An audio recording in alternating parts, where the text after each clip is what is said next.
Hiram Hank Williams was born into a world of poverty, instability, and constant motion. Yet from those fractured beginnings emerged one of the most emotionally raw and lyrically rich voices to ever echo through the hills of Alabama and across the American airwaves. A man whose life was as brief as it was meteoric, Williams reshaped country music in the 20th century through pain-hardened poetry, heartfelt melodies, and a voice that trembled with lived experience. His was a life carved in sharp relief, passion tangled with suffering, success shadowed by loss, and adoration eclipsed by torment. Hank Williams did not live long, but while he burned, he illuminated a path no one had walked before him.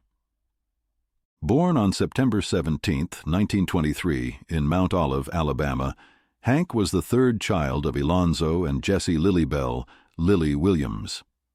Alonzo, a World War I veteran, struggled with health issues, and, by the time Hank was 7, his father had been hospitalized in a veterans facility, leaving Lily to raise the children alone.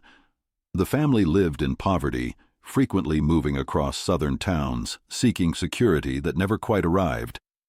From a young age, Hank suffered from a spinal condition, spina bifida occulta, which left him in chronic pain. Though rarely spoken of, this physical torment would shadow him through his entire life.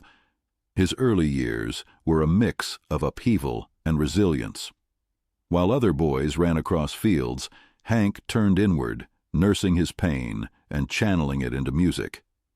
Lily worked multiple jobs to support the family and became Hank's fiercest advocate. It was she who bought him his first guitar, and she who drove him to his early performances in small-town gatherings, church socials, and talent shows. Music came to Hank not through classrooms or conservatories, but through porch steps, street corners, and backwoods revivals. He listened obsessively to the Grand Ole Opry and the blues musicians that roamed the Deep South. His greatest early influence was a Blackstreet performer named Rufus T-Tot Payne, who taught Hank guitar techniques and vocal phrasing in exchange for meals or loose change. The blend of country twang and southern blues fused into something wholly unique. Hank absorbed everything: old-time ballads, gospel spirituals, hillbilly storytelling, and roadhouse sorrow songs. He would later credit Payne with teaching him how to make music weep. By the time he was in his early teens, Hank was forming bands and performing live. He dropped out of school, focusing entirely on music, appearing on WSFA radio in Montgomery under the name The Singing Kid, and, later, leading his own group, the Drifting Cowboys. Their early tours were gritty affairs, sleeping in cars, scraping together change for meals, and hustling for bookings in honky-tonks and VFW halls. In 1943, Hank married Audrey Shepard, a relationship that would swing between adoration and volatility. Audrey was ambitious, forceful, and often tried to insert herself into Hank's music, insisting on singing, despite limited talent. Their bond was passionate and combustible, riddled with arguments, reconciliations, and separations. Though their marriage would eventually collapse, it was during this time that Hank's writing deepened. His heartbreak and frustrations bled into lyrics, infusing his songs with layers of emotional ache that listeners could not ignore. Hits like "I'm So Lonesome I Could Cry" and "Cold, Cold Heart" did not merely entertain. They bared wounds. His son, Randall Hank Williams, later known as Hank Williams, Jr., was born in 1949. Hank was rarely a stable father, but he remained emotionally tied to the boy. He often penned lullabies and wrote letters that revealed his yearning to be more present. His guilt would manifest in songs filled with regret and longing. Hank's breakthrough came in 1946 when he signed a publishing deal with Acuff Rose, and soon after, a contract with MGM Records. In 1947, his first single, "Move It On Over," caught fire, and by 1949, Lovesick Blues catapulted him to stardom.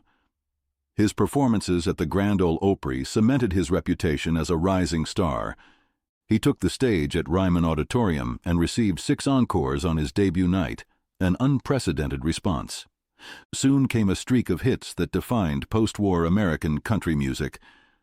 Your Cheatin' Heart, Hey Good Lookin', You Win Again, and I Saw the Light carried a voice full of bruises and sincerity. They were stripped down, yet rich with meaning, delivered by a man who seemed to live every word. But the pressure of touring, drinking, and physical agony gnawed at him. Hank battled alcoholism fiercely. He was often late to shows, sometimes too intoxicated to perform, and increasingly unreliable, even as his records sold by the truckload. By the early 1950s, his Opry contract was canceled. His behavior had become impossible to manage. He turned instead to the Louisiana Hayride, a looser and more forgiving circuit, but the damage to his health and reputation had begun to take its toll. During his darkest periods, Hank released records under a pseudonym, Luke the Drifter. These spoken-word recitations, filled with moral tales and reflections on human frailty, allowed him to explore themes that didn't fit the mold of mainstream country radio. Tracks like Men with Broken Hearts and Be Careful of Stones That You Throw were philosophical, heavy, and deeply personal. Through Luke, Hank channeled his despair, his spiritual anxieties, and his disillusionment with the world. These were not party anthems, they were parables, often bleak and brimming with introspection.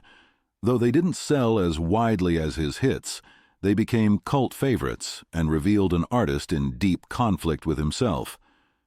By 1952, Hank's body was failing. Years of physical pain, substance abuse, and erratic living had hollowed him out. His marriage to Audrey collapsed entirely, and his behavior became increasingly erratic. He was fired, rehired, and fired again by various promoters. Despite this chaos, he continued to record. Songs like I'll Never Get Out of This World Alive carried an eerie prescience.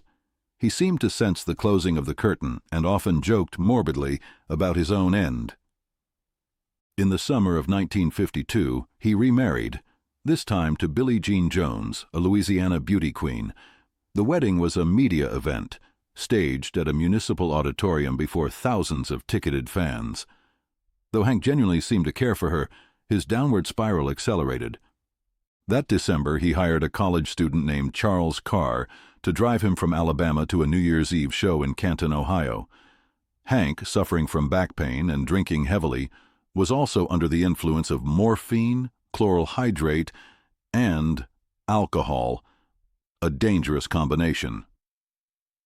On January 1, 1953, as their Cadillac rode through the night and snow blanketed the highways, Carr stopped to check on Hank, who had been unresponsive.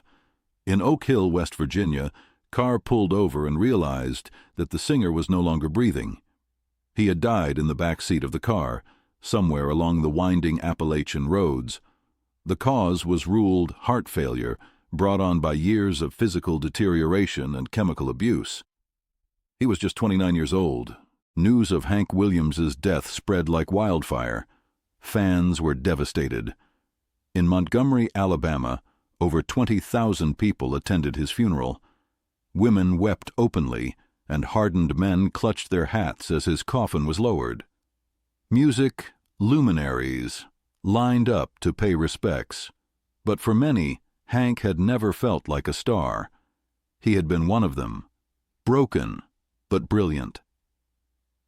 In the years following his death, Hank's songs continued to reach audiences.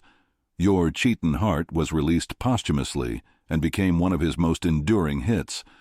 Covers of his work sprang up in nearly every genre, from country and rock to pop and gospel. Musicians from Elvis Presley to Bob Dylan, from Johnny Cash to Keith Richards, all acknowledged his songwriting. They saw in his music something elemental, a voice that carried both defiance and fragility. His lyrics, often plain-spoken, held the weight of unspeakable truths. His son, Hank Williams, Jr., eventually stepped into the spotlight, carving his own path in the music industry while forever living in the shadow of his father's ghost. Their family name became synonymous with both brilliance and tragedy. Monuments were raised. Books, documentaries, and films attempted to unravel the mystery of a man who seemed destined to destroy himself, even as he created music that healed others. Hank Williams became more than a memory. He became a cautionary tale, a poetic figure, and a symbol of raw, unfiltered expression. Hank Williams lived a life haunted by physical agony, emotional upheaval, and personal missteps. But through it all, he sang. He wrote with clarity and courage, recording songs that still echo in roadhouses and concert halls decades later. He did not survive long enough to witness the long arc of his work. He never saw the country music boom, the halls of fame, or the sea of artists who would follow in his wake. But what he left behind was unmistakable: a collection of songs etched in sorrow and spun from honest reflection.